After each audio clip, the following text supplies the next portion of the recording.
అర్హులైన ప్రతి ఒక్కరి ఓటరు జాబితాలో నమోదు కావాలని బీఎల్ఓలు, బీఎల్ఏలు, టీడీపీ కార్యకర్తలు ఓటరు జాబితా సవరణపై తగిన శ్రద్ధ చూపాలని మాజీ మంత్రి ఎమ్మెల్సీ ఆలపాటి రాజేంద్ర ప్రసాద్ సూచించారు.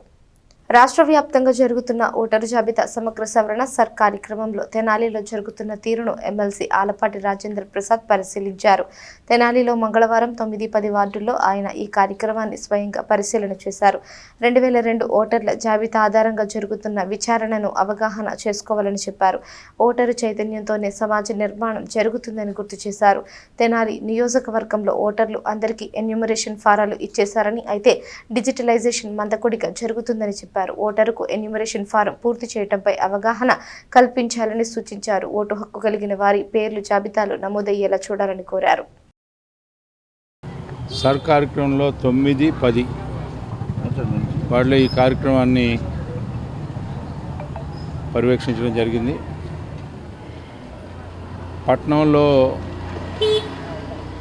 2002 ఓటర్ లిస్టుతో లింకప్ అయి అప్పుడు వారి ఓటు ఎక్కడుంది అని అంటే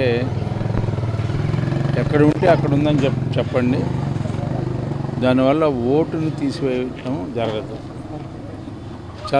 కొంతమందికి మీ ఓటు ఎక్కడుంది అని అంటే ఓటు ఎక్కడన్నా ఉంది అంటే ఇక్కడ ఓటు పోద్దేమో అనే భయంతో కొంతమంది చెప్పట్లా.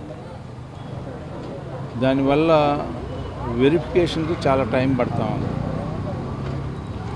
మీరు 2002 ఇప్పుడు మీకు ఎక్కడ ఓటు అయితే ఉందో ఆ రెండింటిని సింక్రనైజ్ చేస్తాం. సింక్రనైజ్ చేసి పూర్వోత్తరాలన్నీ కూడా దాంట్లో నమోదు చేసుకుంటే ఎక్కడ కూడా ఎలాంటి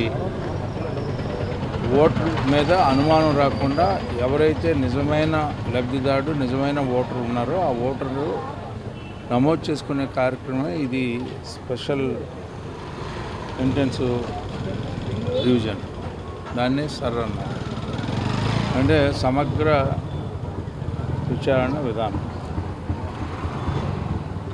దానివల్ల ఎక్కడన్నా డబుల్ ఎంట్రీస్ కానీ, అదేవిధంగా చనిపోయిన ఓట్లు కొనసాగటం కానీ, ఏ రకమైనటువంటి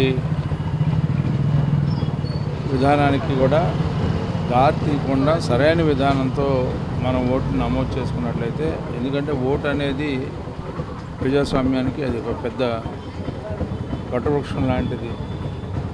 ఎప్పుడైతే ప్రతి ఒక్కరూ కూడా మన ఓటుని నమోదు చేయించుకున్నామో సక్రమైన